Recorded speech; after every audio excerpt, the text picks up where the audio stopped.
যারা দুর্নীতি না করেনি অর্থাৎ নট স্পেসিফাইড টেন্টেড এবং যারা এক্সাম দিল তাদের প্রতি বিন্দুমাত্র আপনি সহানুভূতি তো অনেক দূরের কথা, তাদেরকে কার্যত এই যে প্রাতিষ্ঠানিক দুর্নীতির বলি করলেন। আমরা অসফল হয়েছি, ব্যর্থ হয়েছি, কিন্তু আমরা পরাজিত নই।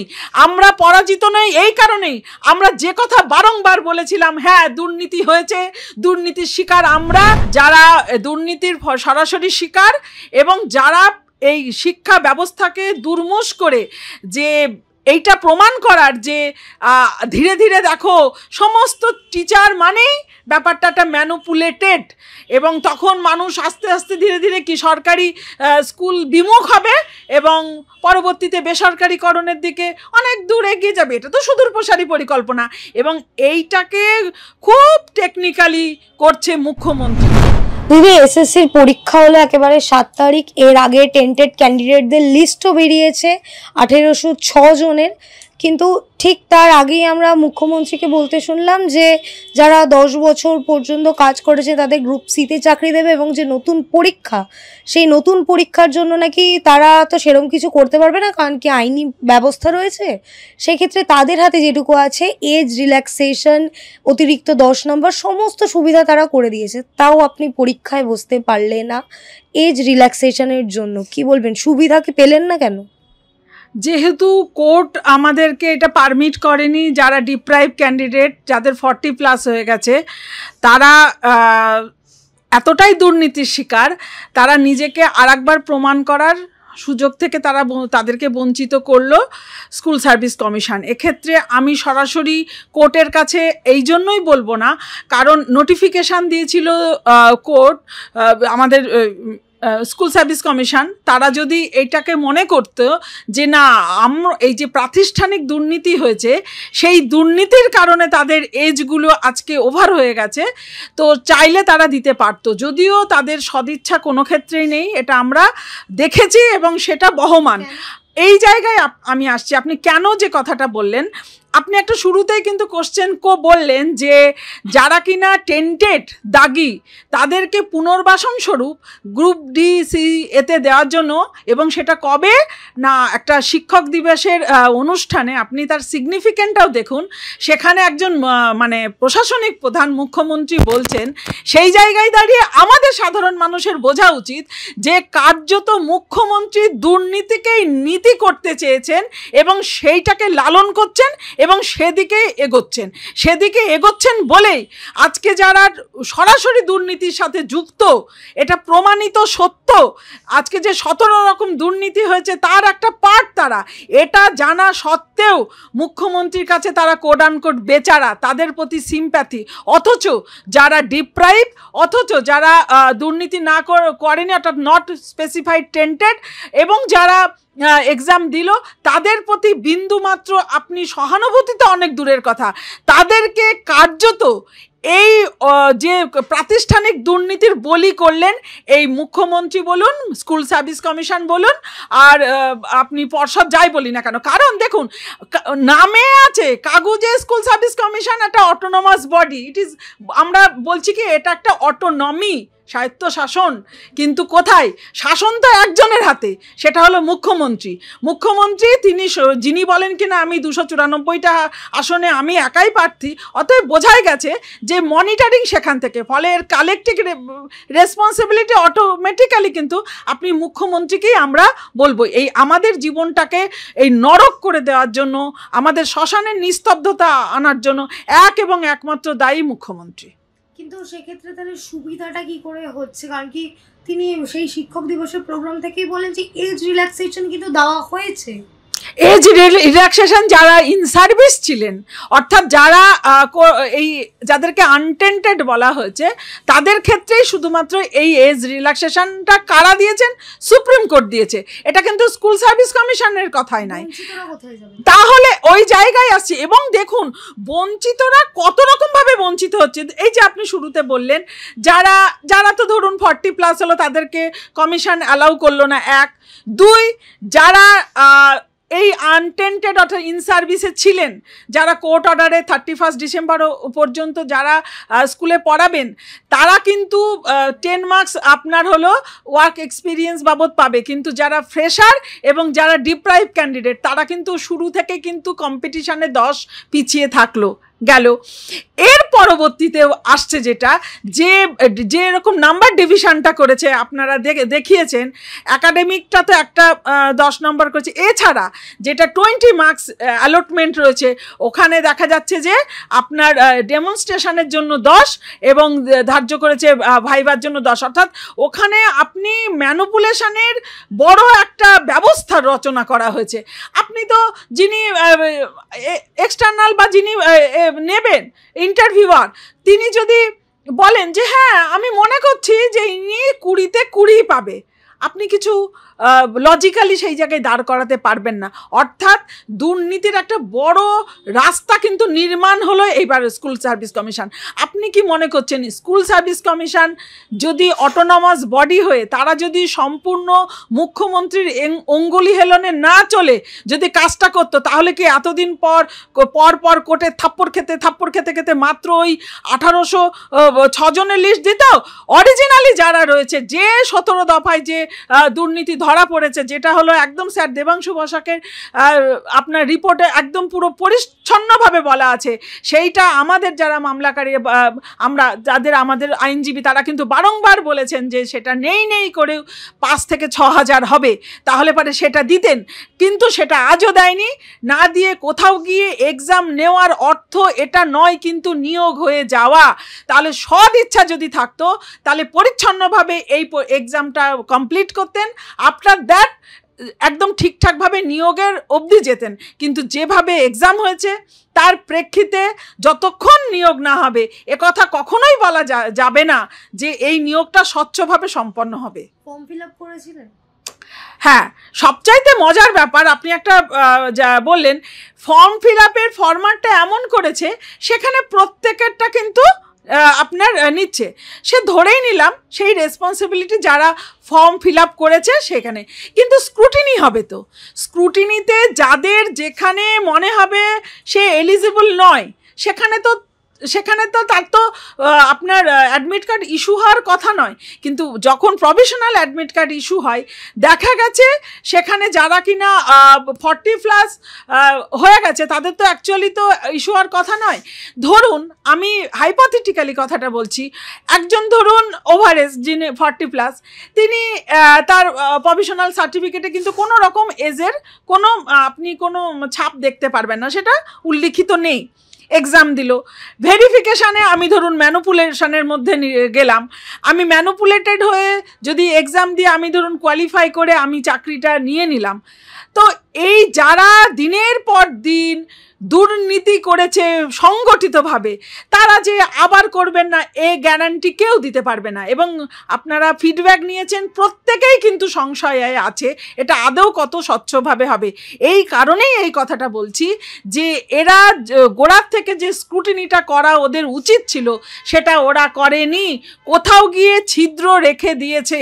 এটা কিন্তু আমি মানে একদম নিজে একজন সেই জায়গায় গিয়ে আমি অবাক হয়ে গেছিলাম, যখন কিনা দেখা গেল যে আমার তো অ্যাডমিট কার্ড ইস্যু হওয়াটা বাঞ্ছনীয় নয় সেই প্রেক্ষিতে, কিন্তু আপনার ইস্যু হয়েছে। এখানে গিয়ে কোথাও মনে হয়েছে যে এদের আবার বোধহয় কোনো ব্যাড ইন্টেন্ট যেমন ছিল তেমনটাই রয়েছে। আচ্ছা, সেক্ষেত্রে যে স্কুটিনির প্রসঙ্গ তুললেন, কল্যাণ ব্যানার্জি নিজে কোর্টে দাঁড়িয়ে বললেন যে এই মুহূর্তে এত তাড়াতাড়ি 2-3 দিনে কোনোভাবেই সম্ভব না, 5 লাখের বেশি যে আবেদন, সেই আবেদন এসছে, তো কোনোভাবেই সম্ভব না। সেক্ষেত্রে আদালতের চোখে তো সকলেই সমান, সকলকেই পরীক্ষায় বসতে দেওয়া হোক। আচ্ছা, আপনি বারবার এই কথাটা বললেন, উনি ছিলেন স্কুল সার্ভিস কমিশনের আইনজীবী, আপনারা বলুন, ওনাকে তো একটা জায়গায় আপনি বারবার সওয়াল করতে দেখেছেন টেন্টেডদের হয়ে, একদম গোড়া থেকে, এবং সেই কারণে সুপ্রিম কোর্টের থাপ্পড়ও খেয়েছেন মানে স্কুল সার্ভিস কমিশন, যে কেন টেন্টেডদের হয়ে আপনারা বারবার এই ধরনের অ্যাপিল করছেন। কেমন, এটা একদম হাইকোর্ট থেকে আপনি সুপ্রিম কোর্ট অবধি। কিন্তু আপনি যে জায়গাটা বলতে চেয়েছেন, যদি কিনা আপনাদের সম্ভব না হয় আপনারা সময় নিতে পারতেন। সুপ্রিম কোর্ট শেষে তো বলেছিল এসএসসিকে যে আপনারা চাইলে সময় নিতে পারেন, কই সময় তো নেননি, তড়িঘড়ি। এবার এমনকি তারা দেখুন ঠিকঠাক করে কিন্তু পুরো যে দুর্নীতির আশ্রয় যারা, অর্থাৎ যারা দাগি, তাদের গোটাটা কিন্তু দেয়নি। এ কথা কেউ বলতে পারবে না এর মধ্যে বেনজল নেই, এর মধ্যে টেন্টেডরা নেই। আগামী দিনে সেটা অবশ্যই প্রকাশিত হবে।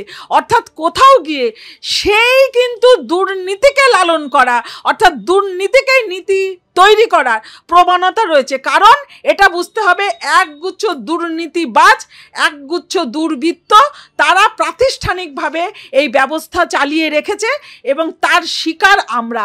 আজকে হয়তো দেখুন দিদি বলতে পারেন হ্যাঁ আমরা অসফল হয়েছি, ব্যর্থ হয়েছি, কিন্তু আমরা পরাজিত নই।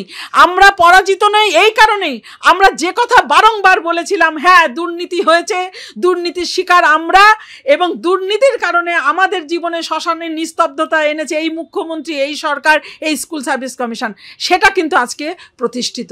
তাই এই ব্যবস্থা বিনির্মাণ করা আমাদের জনগণেরও কিন্তু রাস্তায় সকলের মিলে সংগঠিতভাবে সোচ্চার হওয়া, এটা সময়ের কথা, সময়ের দাবি। আচ্ছা, এই যে কল্যাণ ব্যানার্জি একবার দাগিদের পক্ষে সওয়াল করছেন, অন্যদিকে যে কমিশনে এই দুর্নীতি, সেই কমিশনে গিয়ে আবার দাগিদের বাঁচানোর জন্য সওয়াল করছেন।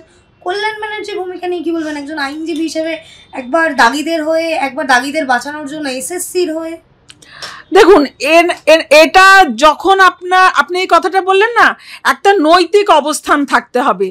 যে কোনো ব্যক্তি, এটা শুধু আইনজীবী বলে না, যে কোনো ব্যক্তির যখন নৈতিক অবস্থান থাকবে না, তখন সে আর্থিক কারণেই বলুন বা সুবিধার কারণে বলুন, এডাল ওডাল করে বেড়াবে। এইটা হলো তার প্রকৃষ্ট উদাহরণ। তিনি এমন একজন আইনজীবী, তিনি যখন টেন্টেডদের হয়ে লড়েছেন তখন সেখান থেকে তিনি মানিটরি বেনিফিশিয়ারি হয়েছেন। আবার যখন রাজ্য সরকারের দিক থেকে যখন স্কুল সার্ভিস কমিশনের হয়ে লড়েছিলেন, তখন তো উনি টেন্টেডদের হয়ে সওয়াল করেছিলেন। কারণ কোথাও গিয়ে সেটা রায়তে সেটা মানে ওনার দিকে যায়নি, পক্ষে রায়টা যায়নি, সেই কারণেই ওই বাধ্য হয়ে 1806 জনের দিয়েছে। কিন্তু লিস্টটা তো আদৌ 1806 জন নয়, লিস্টটা অনেক বড়, সেটা আগামী দিনে রিভিল হবে, কোর্টে সেটা প্রডিউস হবে। এখনো জল অনেক দূর দিদি গড়াবে। এরম ভাবার কোনো কারণ নেই যে যারা আমাদের জীবনগুলোকে একেবারে শ্মশান বানিয়ে ছেড়ে দিল তারা বোধহয় কোথাও মানে জয়ী হয়ে গেল। অত সহজ না। যতক্ষণ ধরে প্রাণ থাকবে আমরা যে এই নোংরা আবর্জনা পরিষ্কার করতে নেমেছি, এটা যাব, তাতে কি হবে, বড়জোর এরা পারবে আমাদের জীবনগুলোকে মেরে ফেলতে। যেমন থ্রেটনিং করে, যেমন ধরুন মিথ্যে মামলায় ফাঁসিয়েছে, আমি নিজেই তার মধ্যে মিথ্যে মামলায় জর্জরিত। আপনার এরকম তো প্রচুর আছে। এখানে ব্যক্তি আমার কোনো অস্তিত্ব নেই। এখানে হলো যারা ডিপ্রাইভ, যারা দুর্নীতির সরাসরি শিকার, এবং যারা এই শিক্ষা ব্যবস্থাকে দুর্মুষ করে যে এইটা প্রমাণ করার যে ধীরে ধীরে দেখো সমস্ত টিচার মানেই ব্যাপারটা ম্যানুপুলেটেড, এবং তখন মানুষ আস্তে আস্তে ধীরে ধীরে কি সরকারি স্কুল বিমুখ হবে এবং পরবর্তীতে বেসরকারিকরণের দিকে অনেক দূর এগিয়ে যাবে। এটা তো সুদূর প্রসারী পরিকল্পনা, এবং এইটাকে খুব টেকনিক্যালি করছে মুখ্যমন্ত্রী। উনি যে এবং তার যে সাঙ্গপাঙ্গ যে টিম, এই ব্যবস্থাটা টিম, এর মধ্যে আপনি মানিক ভট্টাচার্য বলুন, এই যে কুন্তল শান্তনু বলুন, সবই তো শাসক দলের। অর্থাৎ যে দুর্নীতিকে যারা লালন করছে, একদম আপনি গ্রাসরুটের, আপনি একটা সামান্য আপনি পঞ্চায়েত লেভেলে যান না কেন, আপনি এইটা বলুন দিদি যে দুর্নীতিটা কোথায় নেই, আমি কোথায় আছে বলবো না, আপনি এইটা একটা উদাহরণ দিয়ে আমাকে বলুন, একজন সাধারণ নাগরিক হিসাবে এই প্রশ্ন, দুর্নীতিটা কোথায় নেই। অর্থাৎ এটা একটা ব্যবস্থা তৈরি করে দিয়েছে যে আপনি দুর্নীতিকে নীতি ভাবুন, ভাবতে চেষ্টা করুন, না হলে আপনার এই ব্যবস্থার মধ্যে আপনি হবে না, না হলে কিন্তু আপনার পেনাল্টি দিতে হবে। সে অভয়া যেমন দিয়েছে, যেমন আমরা এই যে আপনি আজকে বলছেন আমাদের জীবনগুলোকে তো শেষ করে দিল, এমন বহু আজকে হয়তো আমি কথাগুলো ভোকালি আপনাদের কাছে বলতে পারছি, বহু মানুষ, আপনি গ্রামগঞ্জ, আপনি শহরাঞ্চলে আনাচ কানাচ যেখানে যাবেন একই ভাষ্য পাবেন। কারণ এই প্রত্যেককে একেবারে শেষ করে দিয়েছে বর্তমান ব্যবস্থা। আর ভালো আছে কারা? আপনি যারা দুর্নীতি করছে, যারা ধরুন খুন রাহাজানি করছে, যারা ধর্ষক, তারা দেখবেন ভালো আছে, কারণ তাদেরকে প্রোটেক্ট করছে তো রাষ্ট্র ব্যবস্থার এই মেশিনারিগুলো। এইটা হলো দুর্ভাগ্যের মানে পরিতাপের, এই কথা বললে চালা হবে না। এটা ভীষণ একটা ভয়ঙ্কর সময়।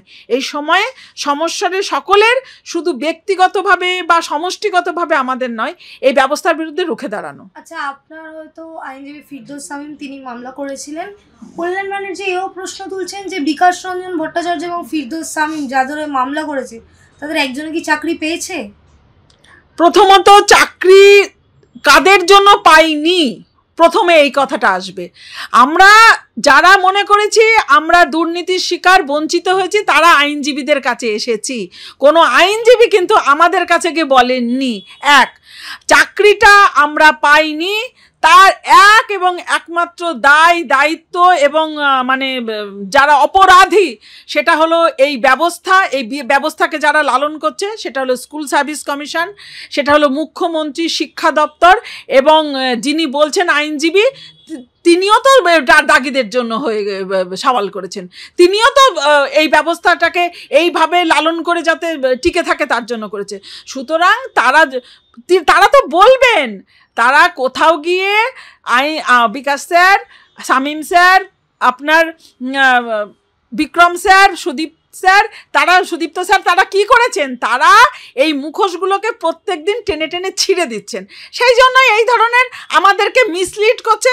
কিন্তু যারা এই ধরনের একটা ভাষ্য নির্মাণ করেছে যে কোথাও গিয়ে ওই দেখো চাকরিগুলো খেলো ওই আইনজীবীরা, ওই বিচার ব্যবস্থা, তাদের কাছে আমার একেবারে একটা সবিনয় আবেদন, এই ধরনের মন্তব্যে আপনারা প্রভোগ হবেন না, রুট খুঁজতে হবে। আজকে যদি কমিশন যদি ঠিকঠাক নিয়োগ করে, কোনো আইনজীবীর ক্ষমতা আছে চাকরিচ্যুত করার? কোনো বিচার ব্যবস্থার ক্ষমতা আছে প্যানেল ক্যান্সেল করার? নিশ্চয় না। তাহলে কি রুট কোথায়? রুট হলো দুর্নীতি। দুর্নীতিকে কারা লালন করছে? তাদেরকে উপড়ে ফেলুন, ব্যবস্থা ঠিক হয়ে যাবে। একেবারেই শেষ প্রশ্ন, আপনি বঞ্চিত আগে ছিলেন, এবারও বঞ্চিত হলেন। আপনি এই যেভাবে পরীক্ষা হলো, এইবারে যে পরীক্ষা সম্পন্ন হলো, আপনি কি এই পরীক্ষায় দিয়ে সন্তুষ্ট হতেন? প্রথমত দেখুন, কোশ্চেন ভালো হয়েছে, এটা এখনো পর্যন্ত জেনেছি বা দেখেছি, সেখানে রিটেন। কিন্তু এই পরীক্ষাটা যেভাবে কন্ডাক্ট হয়েছে এবং পরবর্তীতে যেটা আমরা দেখতে পেয়েছি যে কোনো রকমভাবে যেটা টেন্টেড লিস্ট সেটা অস্বচ্ছ, এবং সেই জায়গাগুলো প্রচুর প্রশ্ন কিন্তু আমাদের রয়েছে। ফলত পরীক্ষাটা দিতে পারলে তো ডেফিনেটলি আমাদের তো ভালো লাগা থাকতোই যে আমরা আরেকবার চেষ্টা পারলাম যে নিজেরা কতটা কেমন জায়গায় আছে, নিজেকে প্রুভ করার একটা জায়গা থেকে আমরা বঞ্চিত হলাম, তার একটা তো ব্যথা যন্ত্রণা থাকবে। পাশাপাশি এটাও ঠিক যে মানে যে হাঙরের মধ্যে যে দুর্বৃত্তদের হাতে আমরা পড়েছি, সেই জায়গা থেকে তবু আমরা বলবো যারা সত্যিকারের যোগ্য, যারা এই এফোর্ট করতে পারলেন, যারা এই মানে পরীক্ষাটা দিতে পারলেন, এবং তারা যেন যোগ্যতা এবং মেধার নিরিখে স্বচ্ছভাবে তারা স্কুলে তাদের মানে যথাযোগ্য স্থান তারা যেতে পারেন, এটাই।